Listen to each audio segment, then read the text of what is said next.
sino-africaine. Vous serez d'ailleurs très bientôt à Beijing pour participer au prochain sommet du forum, mais aussi pour effectuer une visite d'État en Chine. Ce serait en effet votre tout premier voyage en Chine. Alors qu'attendez-vous de ce sommet et de ce voyage? Le Sénégal, comme vous le savez, assure la coprésidence du FOCAC depuis le sommet de Beijing en 2018. J'ai donc hérité de ce legs parce que j'ai été élu en 2024. Il est notoire que les relations entre la Chine et l'Afrique s'inscrivent dans une dynamique de renforcement et de diversification. Sous ce rapport, le FOCAC est un outil important au service de cette coopération. Le sommet donc est un moment important pour faire la revue du partenariat sino-africain, de consolider les acquis et de décliner de nouvelles perspectives de collaboration dans des domaines mutuellement bénéfiques. Vous l'avez rappelé en prélude au sommet, j'effectuerai ma première visite d'État en Chine. C'est ma toute première visite d'État d'ailleurs en tant que président de la République. Et ce sera l'occasion de renouveler et de consolider les relations d'amitié et de coopération entre le Sénégal et la Chine que nous avons érigées au rang de partenariat stratégique global. Donc avec cette visite, j'ai la conviction que le grand succès de la coopération sino-sénégalaise qui est matérialisé par plusieurs réalisations et plusieurs projets dans des secteurs variés va se perpétuer. Alors le FOCAC, depuis sa création en l'an 2000, a déjà eu de très nombreux résultats dans le sens de consolider la solidarité et l'amitié et de promouvoir le développement en commun entre la Chine et l'Afrique. Comment voyez-vous, Monsieur le Président, le rôle joué par le mécanisme du FOCAC dans le resserrement des liens, dans le renforcement de la coopération entre Chinois et Africains? Le FOCAC représente un cadre innovant de coopération sud-sud qui a déjà fait ses preuves. C'est une plateforme d'échange fructueux et de partenariat dynamique pour répondre aux défis sino-africains. Et depuis sa création en 2000, le FOCAC a permis de consolider la solidarité entre nos deux régions tout en mettant en place des mécanismes concrets pour promouvoir le développement économique et social. C'est donc une plateforme de dialogue régulier et le FOCAC en ce sens permet, à travers l'adoption d'initiatives et de plans d'action, de mobiliser des ressources pour financer des projets structurants en Afrique en s'inspirant du modèle chinois. Le FOCAC, enfin, permet de renforcer les voix de l'Afrique et de la Chine sur la scène internationale en ce qu'il prône notamment l'égalité, la confiance mutuelle, la coopération gagnant-gagnant, la solidarité et l'assistance mutuelle.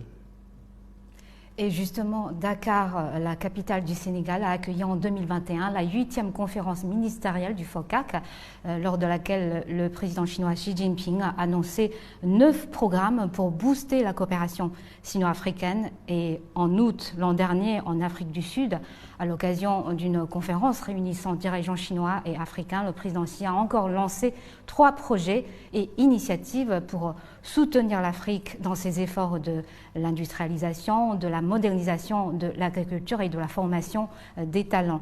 Alors aujourd'hui, Monsieur le Président, quelle appréciation feriez-vous des résultats du suivi de ces mesures?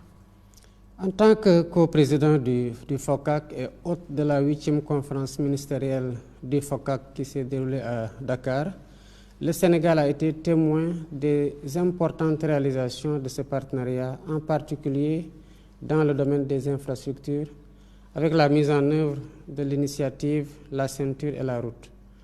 Beaucoup de routes, d'autoroutes, de ports, d'aéroports et de chemins de fer ont été construits.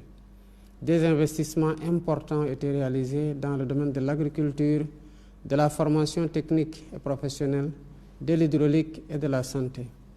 Certes, les défis restent immenses, mais le suivi des initiatives et programmes lancés par le président Xi Jinping montre l'engagement solidaire de la Chine aux côtés de l'Afrique, qui augure d'un partenariat plus fort et plus élevé.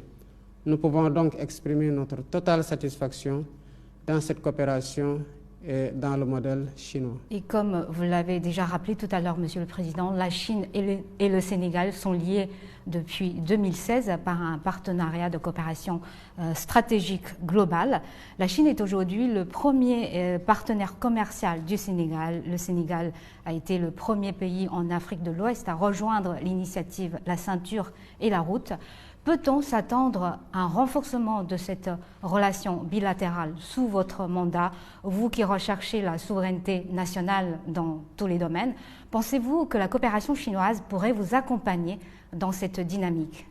Absolument. Comme je l'ai mentionné plus haut, ma volonté est d'œuvrer au renforcement de cette coopération afin de hisser à un niveau plus élevé, notamment dans des secteurs prioritaires tels que l'agriculture, l'industrialisation, l'hydraulique, la formation technique et professionnelle et la digitalisation. La recherche de la souveraineté nationale dans tous les domaines est une priorité pour mon gouvernement qui est en train de finaliser la vision 2050 et le référentiel des politiques publiques que nous comptons mettre en œuvre bientôt. Nous travaillons donc avec tous les pays amis et partenaires qui sont disposés à nous accompagner dans la réalisation de ces priorités, y compris et surtout la Chine. Et en termes de politique internationale, on parle aujourd'hui de plus en plus de Sud global. La Chine en fait partie, comme le Sénégal. À votre avis, Monsieur le Président, qu'est-ce que le Sud global peut nous apporter dans notre monde d'aujourd'hui?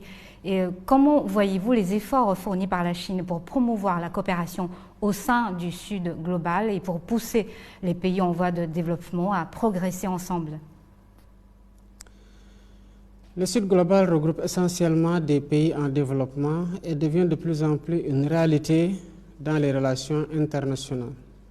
Il prône la réforme du système international qui, nous le savons tous, est devenu obsolète en ce qu'il perpétue le statu quo et ignore les besoins légitimes de sa plus grande majorité. La mutation du groupe des BRICS donc en un Sud global plus large montre à quel point le système international est contesté et qu'il urge de le réformer, mais le réformer dans le sens de le rendre plus inclusif, plus juste, plus équitable dans l'intérêt bien compris de tous.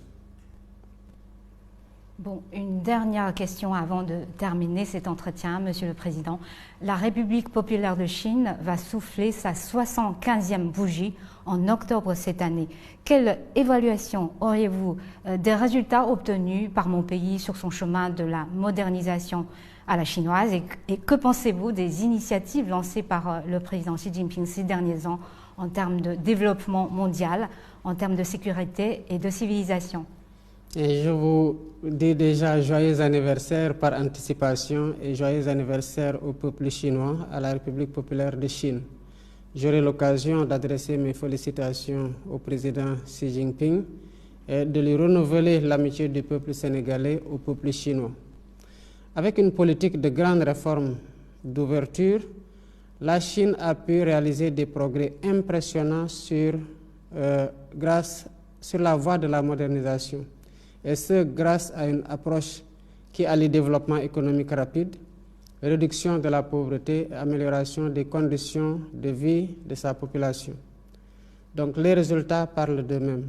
Le modèle de modernisation à la chinoise plutôt, basé sur une forte capacité d'innovation, une industrialisation avancée et une gestion efficace des ressources, a permis de tirer des centaines de millions de Chinois de la pauvreté en quelques années. Ça aussi, c'est un constat qui s'impose. La Chine est donc, en ce sens, une source d'inspiration pour de nombreux pays en développement, y compris le Sénégal. Les initiatives lancées par le président Xi Jinping, telles que l'initiative pour le développement mondial, l'initiative pour la sécurité mondiale et l'initiative pour la civilisation mondiale, sont des contributions importantes pour renforcer le multilatéralisme comme fondement de la coexistence pacifique des peuples. Ces initiatives visent à promouvoir un développement inclusif et à renforcer la coopération internationale dans des domaines cruciaux pour l'avenir de l'humanité. La Chine, donc, en un mot, inspire toute l'humanité. Merci beaucoup, Monsieur le Président. Je vous souhaite bon voyage et bon forum. Merci beaucoup à vous aussi.